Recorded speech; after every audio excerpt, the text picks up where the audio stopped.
Olá, amigos do canal Videira Espírita. Estamos aqui reunidos mais uma vez para dar continuidade ao estudo da obra Há 2000 anos, ditado pelo Espírito Emmanuel, pela psicografia de Chico Xavier. E para que possamos mergulhar nestas belas páginas, num ambiente agradável, vamos trazer a leitura de uma mensagem do livro Vinha de Luz, também ditado pelo Espírito de Emmanuel e pela psicografia de Chico Xavier. Vamos ver, então, a mensagem número 11, intitulada Abre a Porta. O versículo destacado por Emmanuel está narrado em João, capítulo 20, 22, e diz assim: E havendo dito isto, assoprou sobre ele e disse-lhes: Recebei o Espírito Santo. Esta passagem faz referência à ida de Jesus após a morte no Calvário, ele ir encontrar os discípulos e ficar diante deles. E Emmanuel nos traz as seguintes considerações. Profundamente expressivas as palavras de Jesus aos discípulos nas primeiras manifestações depois do Calvário. Comparecendo à reunião dos companheiros, espalha sobre eles o seu espírito de amor e vida, exclamando: Recebei o Espírito Santo. Por que não se ligaram as bênçãos do Senhor automaticamente aos aprendizes? Por que não transmitiu Jesus, pura e simplesmente, o seu poder divino aos sucessores? Ele, que distribuíra dádivas de saúde, bênçãos de paz, recomendava aos discípulos recebessem os divinos dons espirituais. Por que não impor semelhante obrigação? É que o Mestre não violentaria o santuário de cada filho de Deus, nem mesmo por amor. Cada espírito guarda seu próprio tesouro e abrirá suas portas sagradas à comunhão com o Eterno Pai. O Criador oferece a semente, o sol e a chuva, o clima e o campo, a defesa e o adubo, o cuidado dos lavradores e a bênção das estações. Mas a semente terá que germinar por si mesma, elevando-se para a luz solar. O homem recebe igualmente o sol da providência e a chuva de dádivas, as facilidades da cooperação e o campo da oportunidade, a defesa do amor e o adubo do sofrimento, o carinho dos mensageiros de Jesus e a bênção das experiências diversas. Todavia, somos constrangidos a romper por nós mesmos os envoltórios inferiores, elevando-nos para a luz divina. As inspirações e os desígnios do Mestre permanecem à volta de nossa alma, sugerindo modificações úteis, induzindo-nos à legítima compreensão da vida, iluminando-nos por meio da consciência superior. Entretanto, está em nós abrir-lhes ou não a porta interna. Cessemos, pois, a guerra de nossas criações inferiores do passado e entreguemo-nos, cada dia, às realizações novas de Deus, instituídas a nosso favor, perseverando em receber no caminho os dons da renovação constante em Cristo para a vida eterna.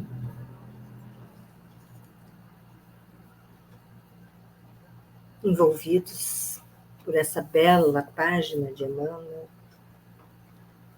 Vamos orar?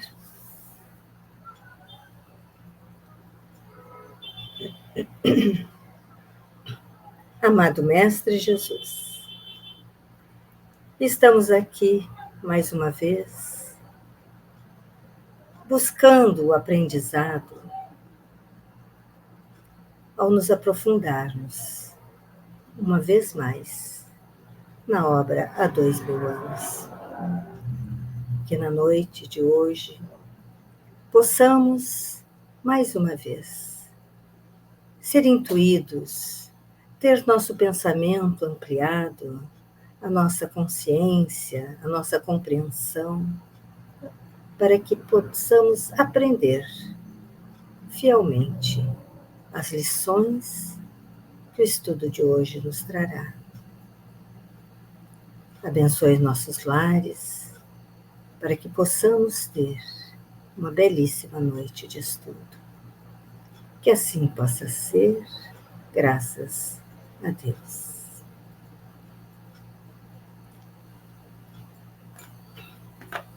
Então, como de costume, vamos fazer um pequeno retrocesso para lembrar o que foi que estudamos, o que lemos na semana passada.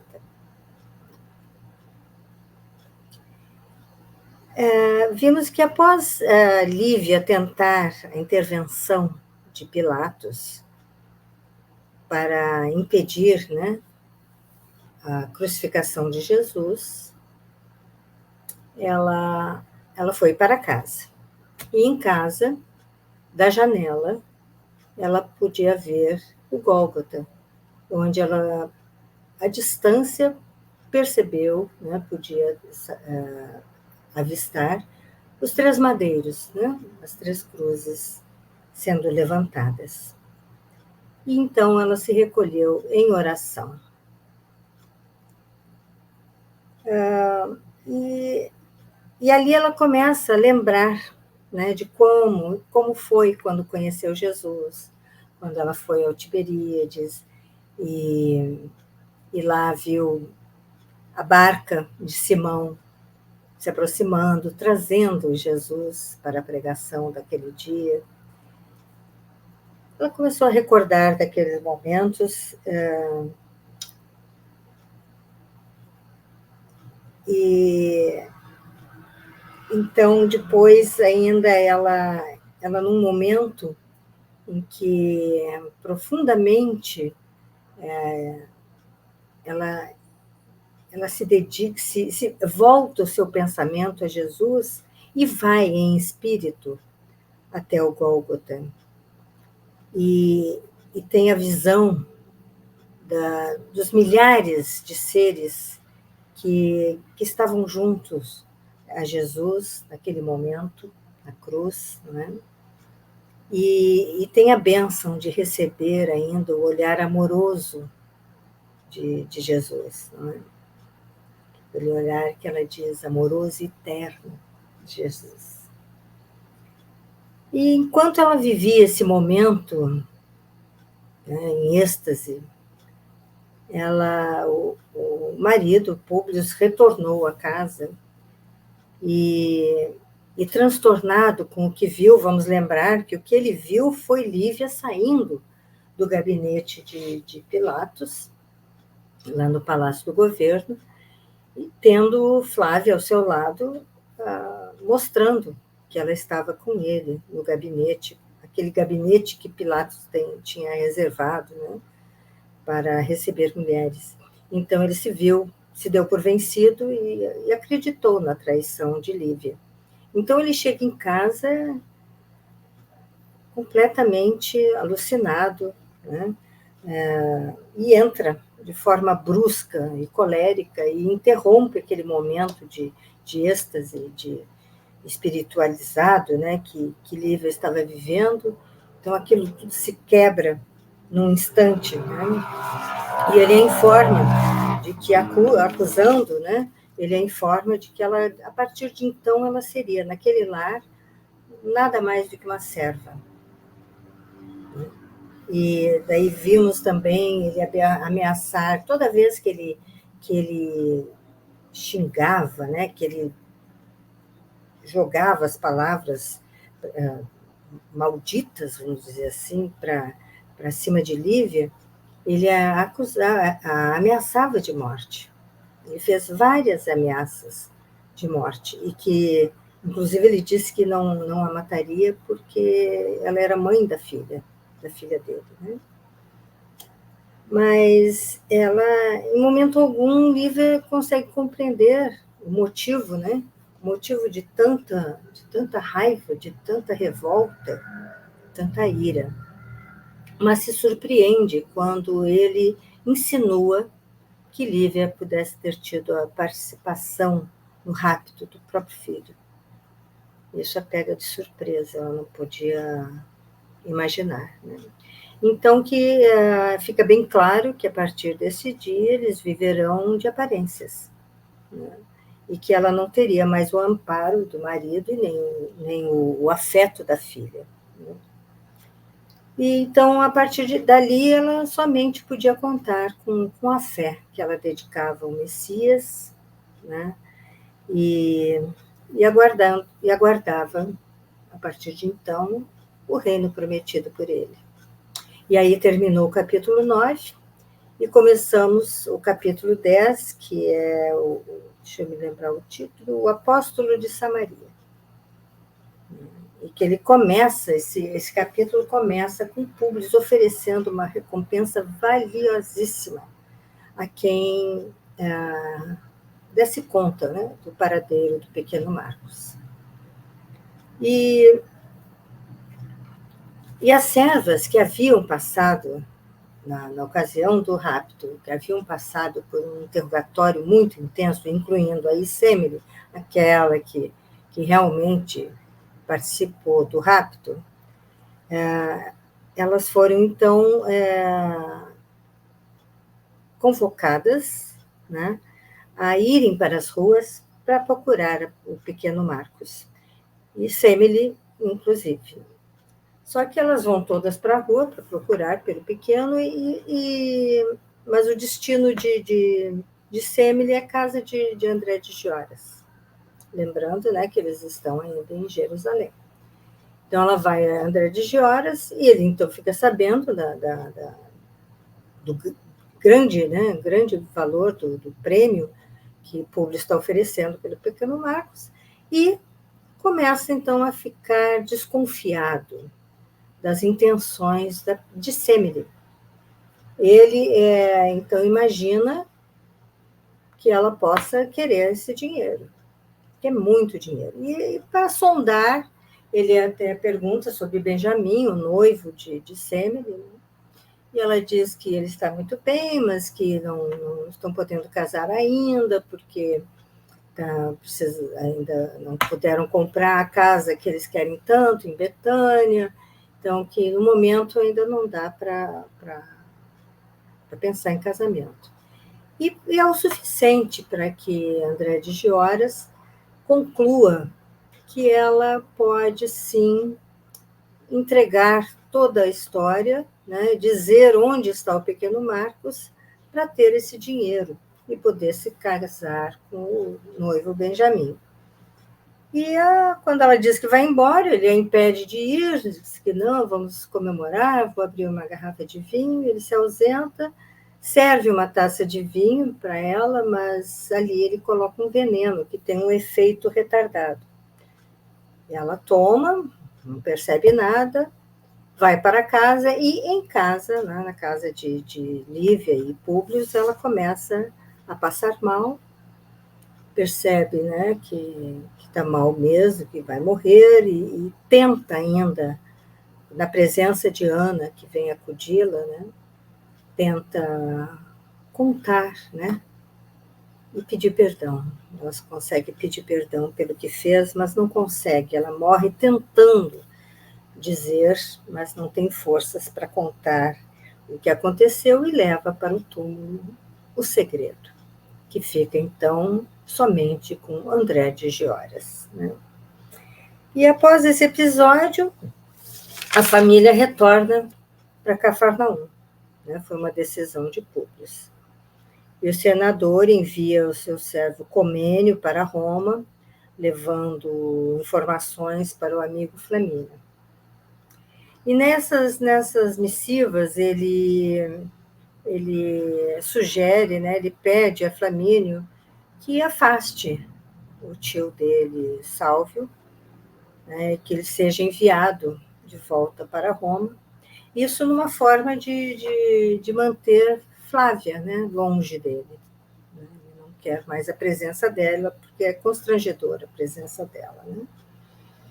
E também pede, e ele resolve, então, finalmente usar o seu poder de senador, e diz que quer corrigir Pilatos, por inúmeros escândalos dele, e para que ele fosse removido também para um outro setor do império. E com isso, então, ele planeja fazer uma viagem, uma longa viagem por todas as cidades, que estão sob o governo de Pilatos, para reunir provas, reunir relatos dos escândalos, dos numerosos escândalos de Pilatos. E pediu ainda a Flamínio que enviasse um professor para a pequena Flávia. E Lívia, por sua vez, visivelmente abatida, se retrai, e pelo rumo que a sua vida tomou, ela só se dedica à fé, a Jesus. E os seguidores do Mestre organizam uma comunidade de crentes do Messias, e o povo simples e humilde organiza o culto da cruz, quando vem esse símbolo, da cruz em homenagem a Jesus. E homens comuns começam, então, a pregar a Boa Nova. E aí nós encerramos o estudo da semana passada. E hoje, então, retomamos na página, para quem tem esta edição do livro, temos aqui, na página 135, o último parágrafo, que diz assim: mais de um mês decorrera sobre a Páscoa de 33, quando o senador, por uma tarde formosa e quente da Galileia, se aproximou da esposa para lhe dizer os seus novos propósitos. Lívia, começou ele, respeitoso, tenho a comunicar-lhe que pretendo viajar algum tempo, afastando-me desta casa, talvez por 2 meses, em cumprimento dos meus deveres de emissário do imperador, em condições especiais nesta província. Então, aqui ele já está dando a Lívia o conhecimento de que vai sair naquela viagem que ele informou a Flamínio. Como esta viagem, continua Públio, se verificará através de pontos numerosos, porquanto tenciono estacionar um pouco em todas as cidades do itinerário, até Jerusalém, não me é possível levá-la em minha companhia, deixando-a, neste caso, como guardiã de minha filha. Então, aqui ele já se refere a ela como servo, porque ele está se referindo à filha dos dois como filha dele somente. E ele está, então, deixando-a como guardiã. E continua assim, Públio.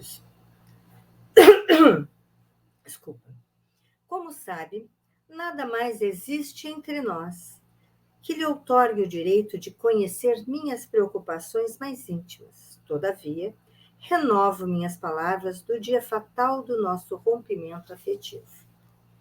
Conservada nesta casa apenas pela sua tarefa maternal, confio-lhe durante minha ausência a guarda de Flávia, até que chegue de Roma o velho professor que pedi a Flamínio. Desejo firmemente acredite na confiança que deponho no seu propósito de regeneração. Como mãe de família, e que procure restabelecer sua idoneidade, que outrora não lhe negaria em tais circunstâncias. E espero, assim, se abstenha de qualquer ato indigno que venha perder minha pobre filha para sempre. Públio, pôde ainda exclamar a esposa do senador aflitivamente, tentando aproveitar aquele rápido minuto de serenidade do marido, a fim de se defender das calúnias que lhe eram sacadas pelas mais complicadas circunstâncias, mas, afastando-se repentinamente, fechado na sua severidade orgulhosa, o senador não lhe deu tempo de continuar, integrando-a cada vez mais no conhecimento da sua amargurada situação dentro do lar. Não deu chances. Foi impossível.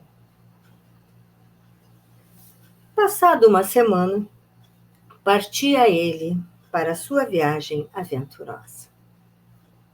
Animavam-no, acima de tudo, o desejo de aliviar o coração de tantos pesares, a tentativa da procura do filhinho desaparecido e o objetivo de catalogar os erros e injustiças da administração de Pilatos, de modo a alijá-lo dos poderes públicos na Palestina em tempo oportuno.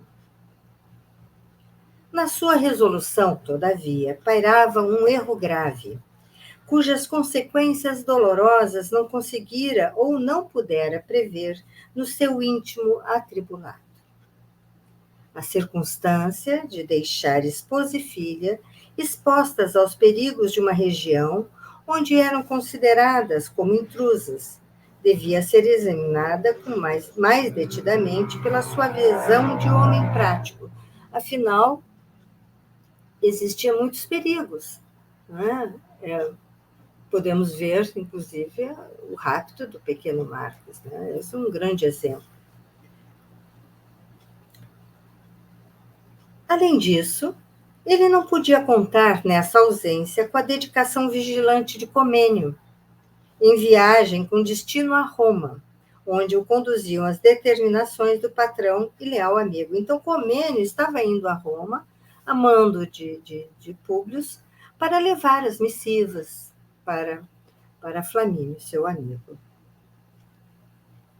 E vamos lembrar, a distância, né? Essa é uma viagem muito longa, porque a distância entre Jerusalém e Roma, atravessar todo aquele mar Mediterrâneo, era uma distância considerável, ou é ainda nos dias de hoje, imagina, né? Imaginem naquela época.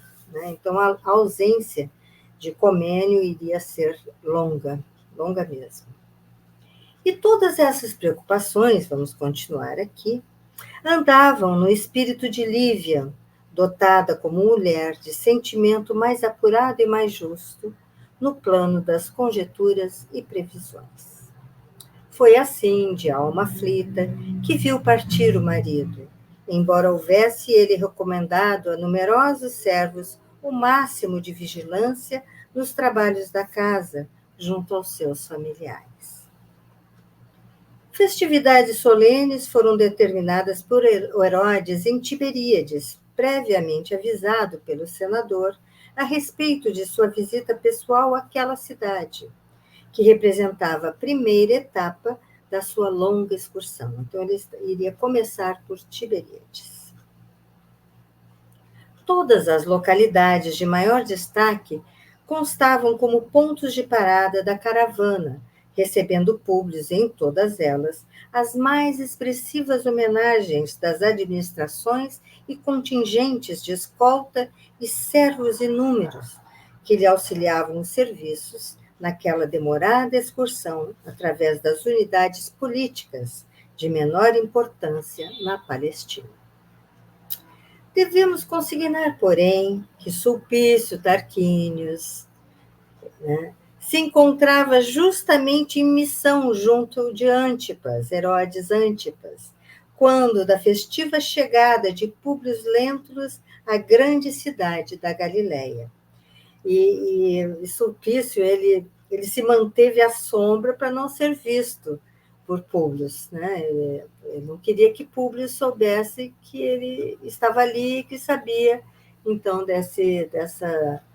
dessas viagens que Públio faria, né? Procurou, todavia, não se fazer notado pelo senador, regressando no mesmo dia a Jerusalém, onde vamos encontrá-lo, não poderia ser diferente, estamos falando de Sulpício Tarquínios, né? Em conferência íntima com o governador, nesses termos. Sabeis que o senador Lentulus, dizia Sulpício, com o prazer de quem dá uma notícia desejada e interessante, dispôs-se a efetuar longa viagem por toda a província? Que? Fez Pilatos grandemente surpreendido. Pois é verdade. Deixei-o em Tiberíades, né, na Galiléia, de onde se dirigirá para Sebaste em breves dias, crendo mesmo, segundo o programa de viagem, que pude conhecer graças ao concurso de um amigo que não voltará a Cafarnaum nestes 40 dias. Então, vamos ver aqui, só para nos situarmos, né? Ele estava em Tiberíades, né, e desceria para Sebaste. E Sulpício trouxe essa notícia quente, né, para Pilatos. E vamos ver que rumo toma essa conversa. Que intuito terá o senador com viagem tão incômoda e sem atrativo? Alguma determinação secreta da sede do império? Inquiriu Pilatos, receoso de alguma punição aos seus atos injustos na administração política da província. Quer dizer, ele tinha realmente os seus motivos para ficar preocupado, né? Porque ele não era um santo, ele tinha seus escândalos mesmo, né? E se ele não tivesse, ele não teria com o que se preocupar. Todavia, após alguns segundos de meditação, como se o homem privado sobrepujasse as cogitações do homem público, perguntou ao lictor, perguntou a Sulpício, né, com interesse: e a esposa não o acompanhou?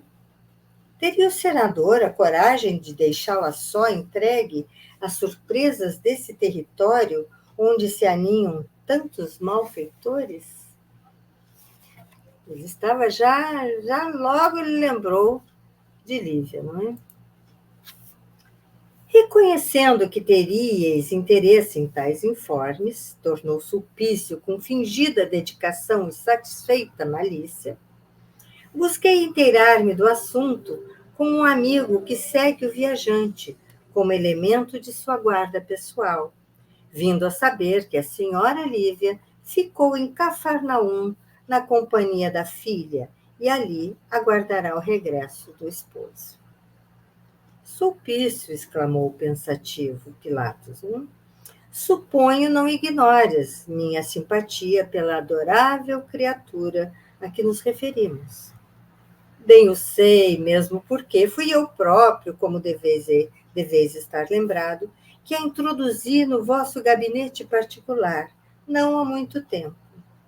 É verdade. Por que não aproveitais este ensejo para uma visita pessoal a Cafarnaum? Perguntou o lictor com segundas intenções, mas sem ferir diretamente o melindroso assunto. Por Júpiter, redarguiu Pilatos satisfeito. Tenho um convite de Cusa e outros funcionários graduados de Antipas, naquela cidade, que me autoriza a pensar nisso. Mas a que vem a tua sugestão neste sentido? Senhor, exclamou Sulpício Tarquínios com hipócrita modéstia, antes de tudo, trata-se da vossa alegria pessoal com a realização desse projeto, e depois tenho igualmente grande simpatia por uma jovem serva da casa de nome Ana, cuja beleza admirável é simples, é das mais cuja beleza admirável e simples é das mais sedutoras que hei visto nas mulheres nascidas na Samaria. Que é isso? Nunca te observei apaixonado? Acho que já passaste a época dos arrebatamentos da mocidade. Em todo caso, isso quer dizer que não me encontro sozinho na satisfação que me traz a ideia dessa viagem imprevista, replicou Pilatos, com visível bom humor. E como se naquele mesmo instante houvesse elaborado todos os detalhes do seu plano, exclamou para o lictor, que o ouvia entre satisfeito e envaidecido. Então, agora aqui vamos ver os planos de Pilatos. Sulpício.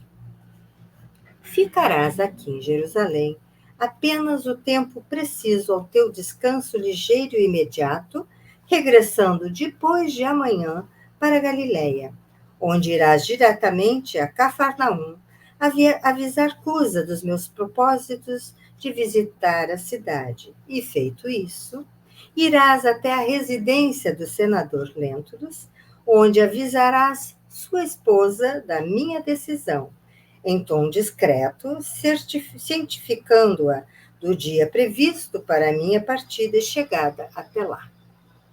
Espero que, com a atitude inconsiderada do marido, deixando-a tão só em tais regiões, venha ela pessoalmente a Cafarnaum encontrar-se comigo, de modo a distrair-se da companhia dos galileus grosseiros e ignorantes e recordar por algumas horas os seus dias felizes da corte, junto de minha conversação e de minha amizade.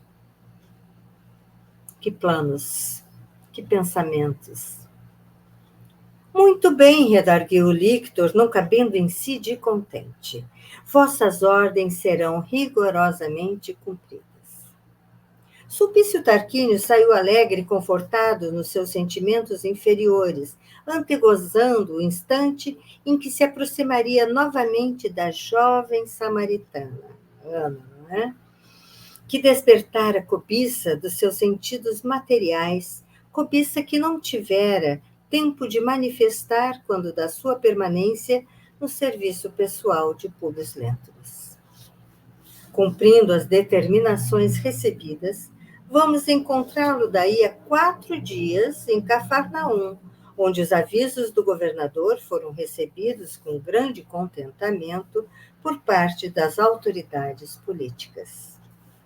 O mesmo, porém, não aconteceu na residência de Públio, onde sua presença foi recebida com reservas pelos empregados e escravos da casa. Ao seu chamado, apresentou-se-lhe Maximus, substituto de Comênio na chefia dos serviços usuais. Vamos lembrar que Comênio está naquela longa viagem a Roma. Mas que estava longe de possuir a sua energia e experiência. Atendido solicitamente pelo antigo servo, que era seu conhecido pessoal, solicitou-lhe o lictor a presença de Ana, de quem dizia-lhe precisar de uma entrevista pessoal para a solução de determinado assunto. O velho criado de Lentulus não hesitou em chamá-la à presença de Sulpício, que a envolveu de olhares cúpidos e ardentes. A criada perguntou-lhe, entre intrigada e respeitosa, a razão da visita inesperada, ao que Tarquínios esclareceu tratar-se da necessidade de se avistar por um momento com Lívia, em particular, tentando ao mesmo tempo colocar a pobre moça ao corrente de suas pretensões inconfessáveis, dirigindo-lhe as propostas mais indignas e insolentes. Após alguns minutos, em que fazia ouvir nas suas expressões insultuosas, em voz abafada, que Ana escutava extremamente pálida, com o máximo de cuidado e paciência para evitar qualquer nota escandalosa a seu respeito, respondeu a digna serva com voz austera e valorosa. Senhor lictor, chamarei minha senhora para atender-vos, dentro de poucos instantes. Quanto a mim, devo afirmar-vos que estáis enganado, porquanto não sou a pessoa que supondes. Encaminhando-se resolutamente para o interior, cientificou-se a senhora do persistente propósito de Sulpício em lhe falar pessoalmente. Surpreendendo-se Lívia não só com o acontecimento inesperado, como também com a expressão fisionômica da serva, presa da mais extrema palidez, depois do choque sofrido. Ana tratou de não a inteirar de pronto do sucedido, enquanto murmurou: Senhora, o lictor Sulpício parece apressado. Presumo que não tendes tempo a perder.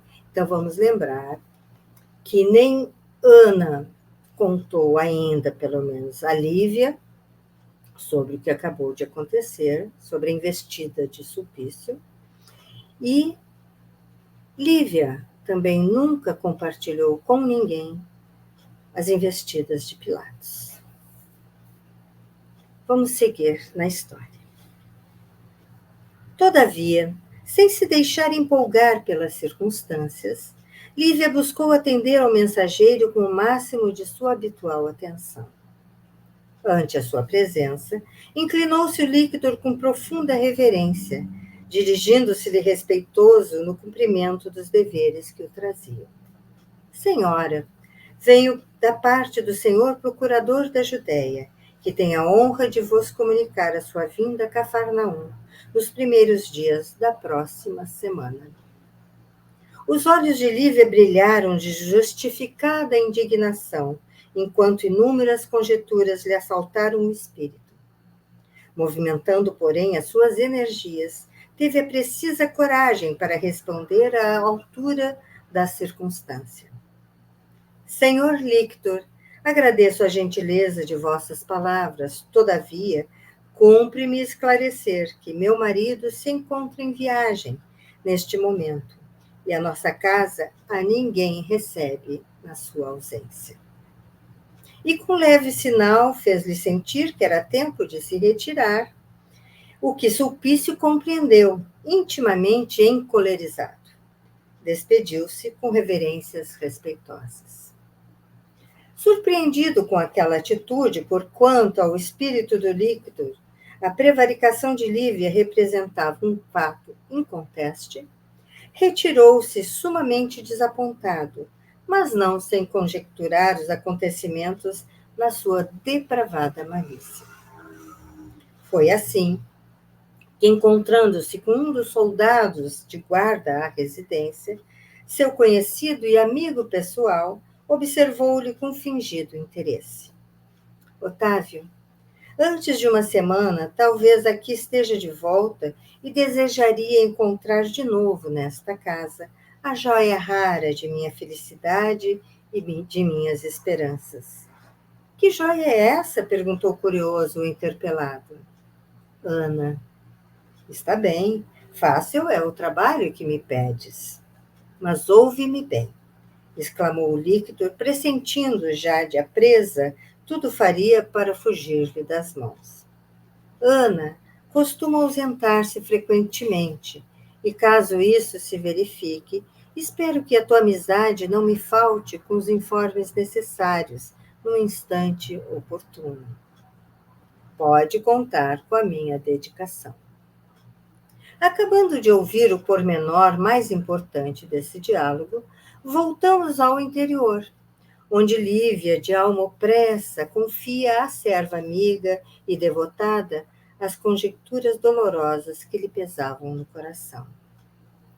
Depois de externar-lhes os seus justificados temores, plenamente admitidos por Ana, que por sua vez a colocou ao corrente das insolências de Sulpício, a pobre senhora desfiou a sua confidente, simples e generosa, o rosário infindo de suas amarguras, relatando-lhe todos os sofrimentos que lhe dilaceravam a alma carinhosa e sensibilíssima, desde o primeiro dia em que a calúnia encontrara guarida no espírito orgulhoso do companheiro.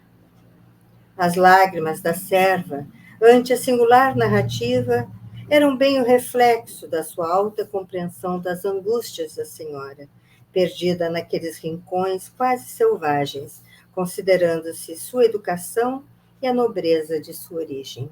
Então, tivemos aqui um momento de intimidade entre Lívia e Ana, cada uma relatando à outra as suas aflições, essas investidas de que foram vítimas, vinham sendo vítimas, não é? E vemos este momento como se segue. Ao finalizar o penoso relato de suas desditas, a nobre Lívia acentuou com indisfarçável amargura. Na verdade, tudo tenho feito por evitar os escândalos injustificáveis e incompreensíveis. Agora, porém, sinto que a situação se agrava cada vez mais, à vista da insistência dos meus algozes e da displicência de meu marido em face dos acontecimentos, perdendo-se o meu espírito em conjecturas amargas e dolorosas. Se mando chamá-lo, então agora vamos ver as conjecturas de Lívia, né? As suposições que ela está fazendo diante de tudo isso que está acontecendo e lembrando que o marido está distante, que o marido a deixou só.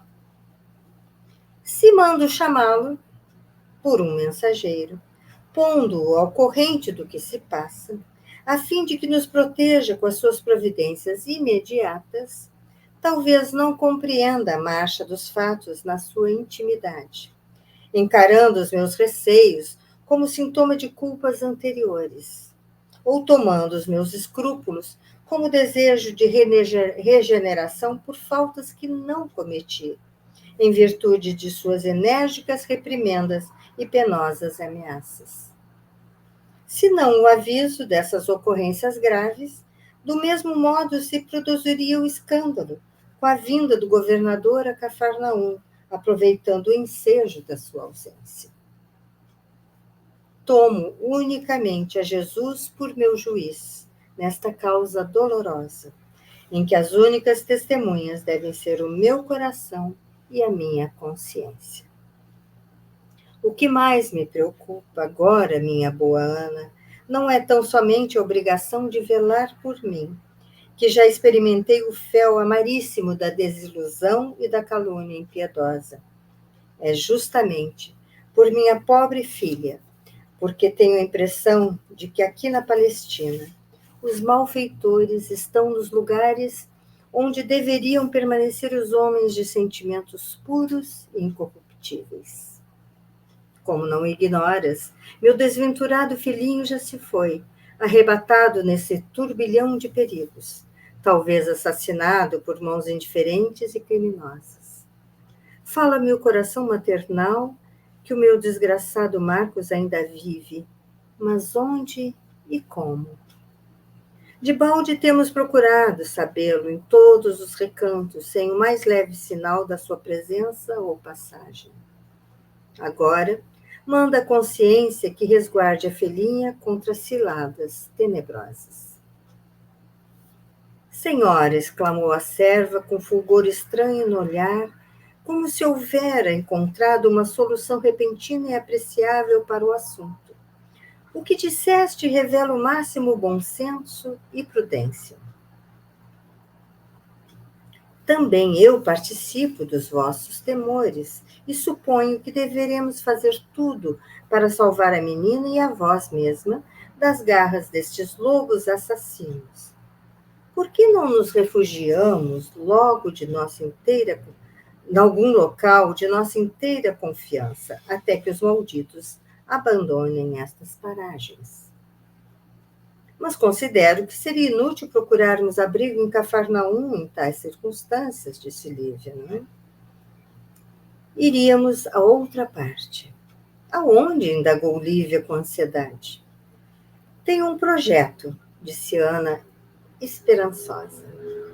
Caso assentisseis na sua plena realização, sairíamos ambas daqui com a pequenina, refugiando-nos na própria Samaria da Judéia, em casa de Simeão, cuja idade respeitável nos resguardaria de qualquer perigo. Mas a Samaria, replicou Lívia, algo desalentada, fica muito distante. A realidade, contudo, minha senhora, é que necessitamos de um sítio desta natureza. Concordo em que a viagem não será curta, mas partiríamos com urgência, alugando animais descansados, tão logo repousássemos um pouco na passagem por Naim. Com um dia ou dois de marcha, atingiríamos o vale de Siquém, onde se ergue a velha propriedade de meu tio. Máximo seria cientificado da vossa deliberação, sem outro pretexto que não seja o da necessidade de vossas decisões no momento. E na hipótese do regresso imediato do senador, estaria o vosso esposo integrado do conhecimento direto da situação, procurando inteirar-se por si mesmo quanto à vossa honestidade. De fato, essa ideia é o recurso mais viável que nos resta, exclamou Lívia, mais ou menos confortada. Além do mais, confio no mestre, que não nos abandonará em provas tão rudes. Hoje mesmo, faremos nossos aprestos de viagem e irás à cidade providenciar não só quanto aos animais, que nos devam conduzir até Naim, como também quanto à partida de um dos teus familiares conosco, de modo a seguirmos com a maior simplicidade, sem provocar a atenção dos curiosos, mas igualmente bem acompanhadas contra os dissabores de qualquer eventualidade. Não te preocupes com despesas, porque estou provida dos necessários recursos financeiros.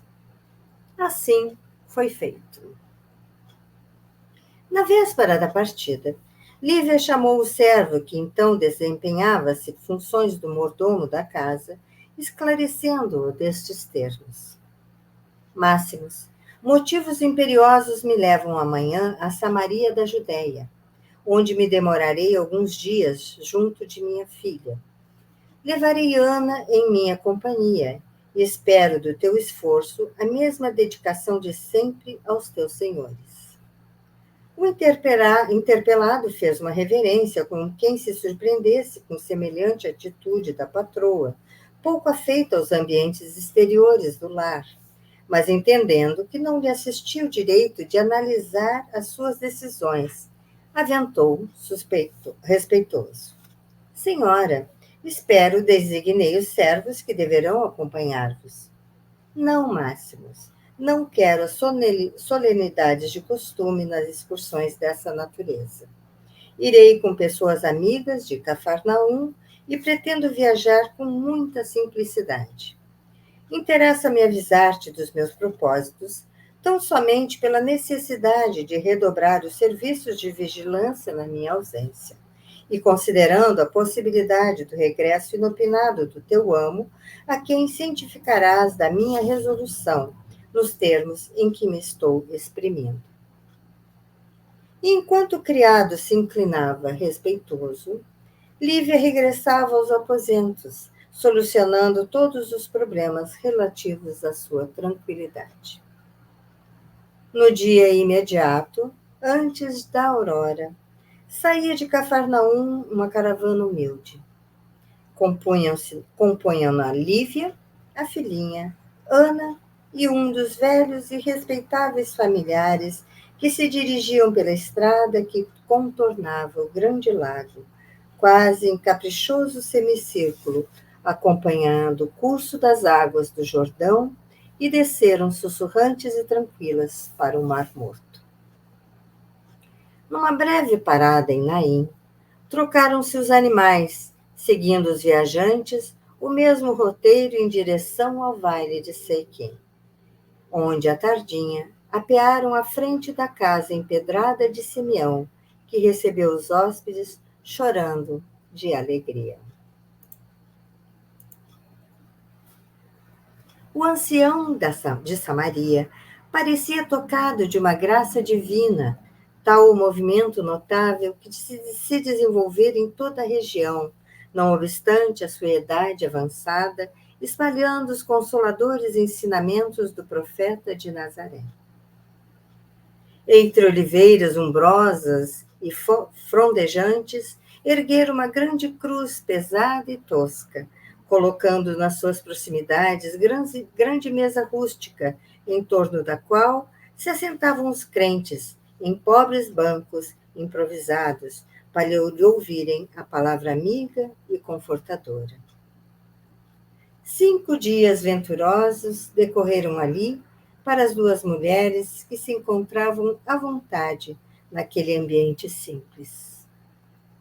De tarde, sob as carícias da natureza livre e sadia, no seio verde da paisagem harmoniosa, reunia-se a assembleia humilde dos samaritanos, inclinados a aceitar os pensamentos de amor e de misericórdia sublime do Messias Nazareno.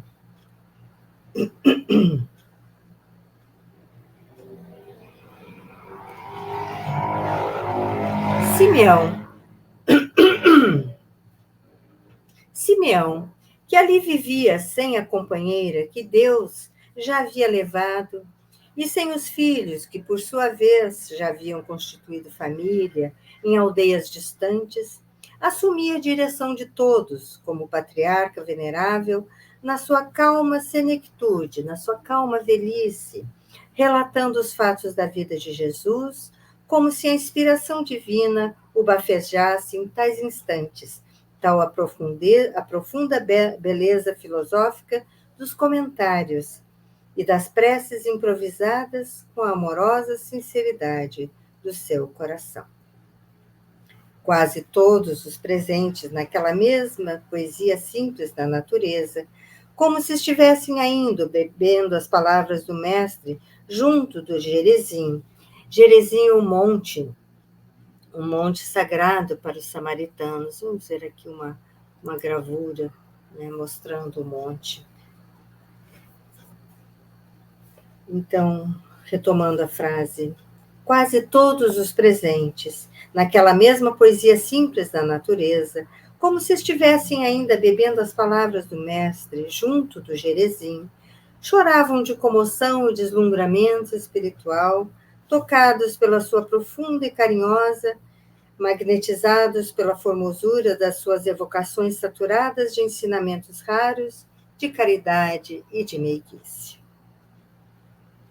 Nesta época, os cristãos não possuíam os evangelhos escritos, que somente um pouco depois apareceriam no mundo, grafados pelos apóstolos, razão pelo qual todos os pregadores da Boa Nova colecionavam as máximas e as lições do mestre, de próprio punho, ou com a cooperação dos escribas do tempo, catalogando-se deste modo os ensinamentos de Jesus para o estudo necessário nas assembleias públicas da sinagoga. Então, nós vamos, só antes de seguir adiante, mostrar aqui um mapa que mostra onde fica esse monte de Gerizim, né?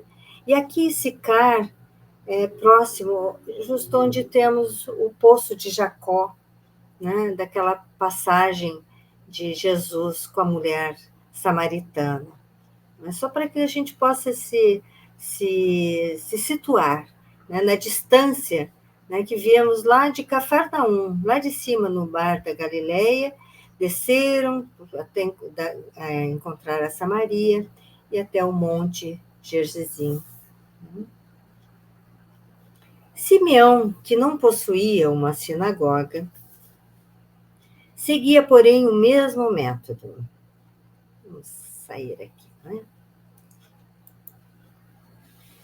Com a paciência que o caracterizava, escreveu tudo o que sabia do mestre de Nazaré para recordá-lo nas suas reuniões humildes e despretensiosas, prontificando-se do melhor grado a registrar todas as lições novas do acervo de lembranças dos seus companheiros ou daqueles apóstolos anônimos do cristianismo nascente, que de passagem por sua velha aldeia cruzavam a Palestina em todas as direções.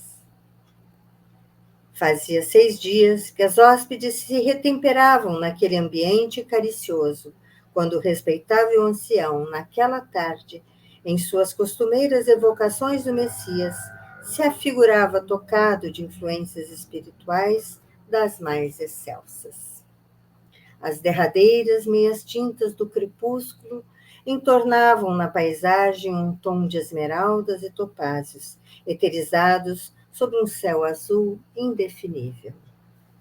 No seio da assembleia, heterogênea, notava-se a presença de criaturas sofredoras, de todos os matizes que o espírito de Lívia lembrava uma tarde memorável de Cafarnaum, quando ouvira o Senhor pela primeira vez. Homens esfarrapados e mulheres maltrapilhas acotovelavam-se com crianças esquálidas, fitando ansiosamente o ancião que explicava comovido com a sua palavra simples e sincera. Irmãos, era de ver-se a suave resignação do Senhor no derradeiro instante.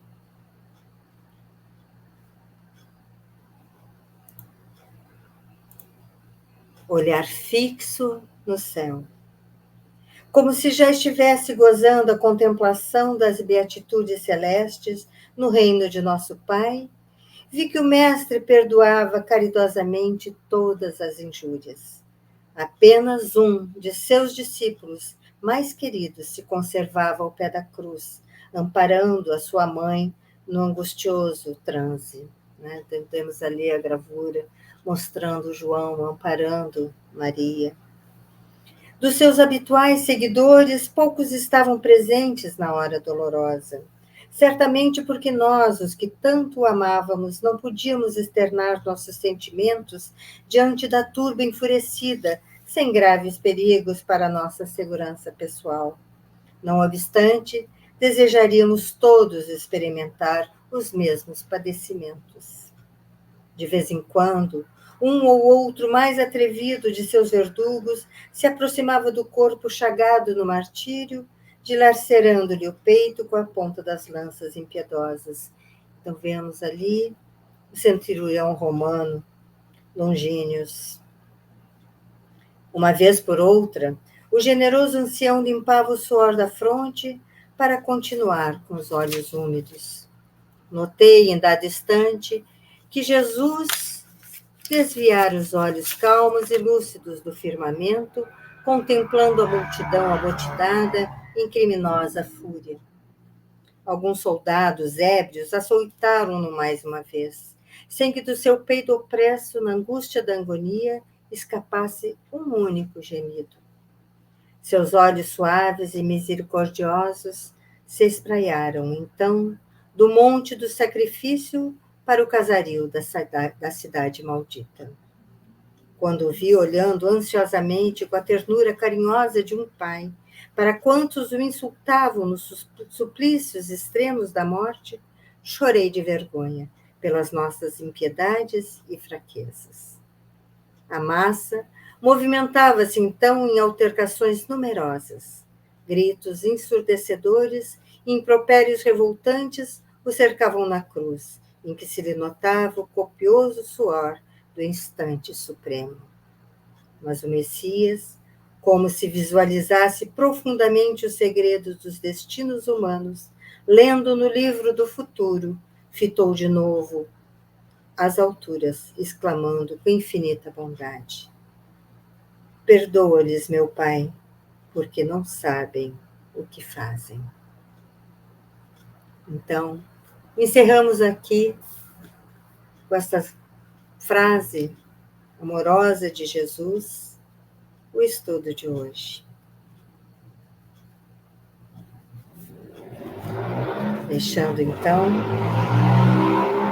a imagem do nosso querido, nosso amado Mestre. E tudo quanto pedirdes na oração, crendo, recebereis.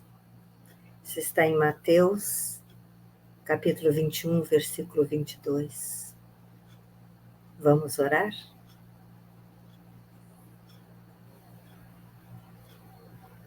Amado Mestre Jesus, tivemos aqui hoje o relato de teu padecimento e de tua grandiosidade, ainda pedindo ao Pai que perdoasse os seus algozes.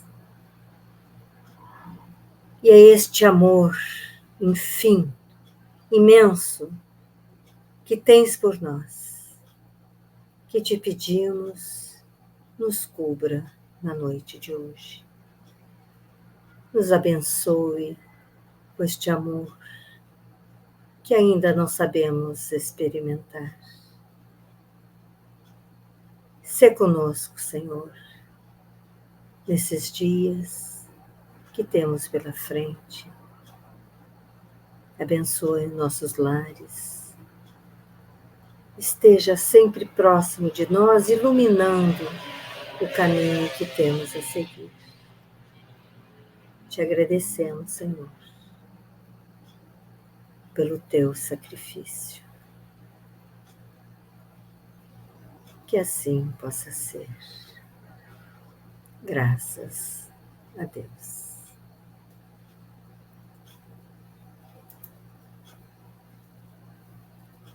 Queridos amigos, então aqui encerramos o estudo de hoje. Não sem antes desejar a todos um Feliz Natal. Que a noite em que celebraremos a chegada do nosso Mestre a este planeta, a sua chegada entre nós, seu belo nascimento, tendo Maria e José a cuidar. Que essa noite seja uma noite de paz, que nós possamos realmente celebrar o aniversariante, que nós possamos abrir a porta dos nossos lares para receber o homenageado. Tenham todos um Feliz Natal. Muita paz.